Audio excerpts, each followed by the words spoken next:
ഇന്നൊരു വിളവെടുപ്പാണ്. ഇത് കണ്ട നല്ല വലിയ കോവയ്ക്ക, പുതിയ തൈയാണത്, അതുകൊണ്ടാണ് ഇത്ര വലിയ കോവയ്ക്ക. കണ്ട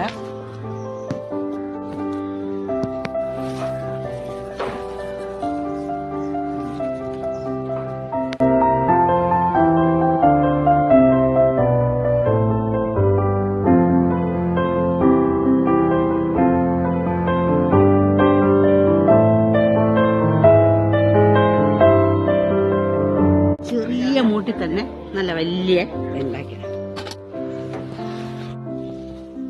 നല്ല വലിയ പയർ.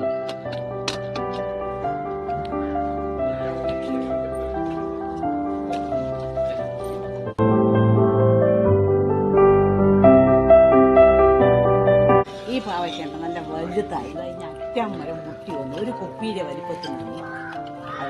അത് കാണിച്ചു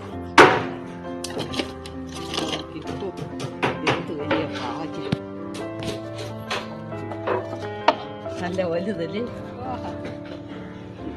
ഇത് തന്നെ ഒരെണ്ണം മതിയാവും, എത്ര വലുത്. ഇത് അതേ വലിപ്പത്തിലുള്ള വേറെ, ഇത് ആ കവറിന്റെ വലിപ്പത്തിൽ ഉണ്ട്. പാവയ്ക്ക ഇഷ്ടമാണ്, കഴിക്കും. എന്താന്ന് കഴിക്കും പാവയ്ക്ക?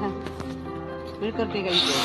പാവയ്ക്ക കഴിക്കണം. എന്താണെന്നറിയോ, പാവയ്ക്കായി ഒരുപാട് ഗുണങ്ങളുണ്ട്. പഞ്ചസാര നമ്മൾ ഈ പലഹാരങ്ങൾ മുട്ടായികളൊക്കെ നിന്ന് ഒത്തിരി കഴിക്കുന്നതുകൊണ്ട് ഈ പാവയ്ക്കൊക്കെ കഴിച്ചു കഴിഞ്ഞാൽ അതിൻ്റെ പവർ കുറച്ച് കിട്ടും. ചോക്ലേറ്റിൻ്റെ അംശം ശരീരത്തിൽ കുറഞ്ഞു കിട്ടും. ഈ മുട്ടായിലൊക്കെ ചോക്ലേറ്റ് കൂടുതൽ ചേർക്കുകയാണ്, ചോക്ലേറ്റ് അത് പാടില്ല. അപ്പം അതൊക്കെ കുറഞ്ഞു കിട്ടണമെങ്കിൽ ഈ പാവയ്ക്കൊക്കെ തുറന്ന മുഴുക്കൊക്കെ കയ്പാണെങ്കിലും കുഴപ്പമില്ല, അങ്ങനെയൊക്കെ ഇത് കഴിക്കുന്നത് നല്ലതാണ്.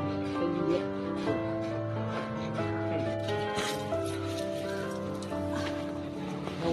ഒടിച്ചാണ് എടുക്കേണ്ട. സാധാരണ ഒടിച്ചെടുക്കുമ്പോൾ കണ്ട ഇതുപോലെ, കണ്ടോ, ഇതുപോലെ വീണ്ടും വീണ്ടും തിളിരി വരും.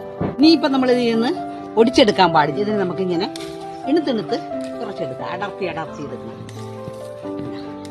അത് പൊടിക്കാനായിട്ട് നിൽക്കുന്നത് കൊണ്ട്, തിളിരി വരാനായിട്ട് തുടങ്ങുന്നത് കൊണ്ട് അങ്ങനെ എടുക്കാൻ പാടില്ല. അപ്പം ഇന്നത്തെ ആവശ്യത്തിനുള്ളത് ഇങ്ങനെ അടർത്തി എടുത്താൽ മതി.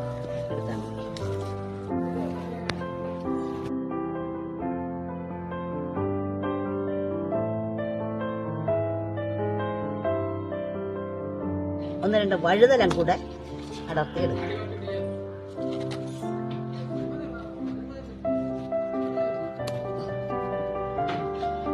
കണ്ട, രണ്ടെണ്ണം വഴുതല, 2 വഴുതല, 2 പാവയ്ക്ക, കോവയ്ക്ക, പച്ചമുളക്, വെണ്ടയ്ക്ക, ആവശ്യത്തിന് കരിവേപ്പില.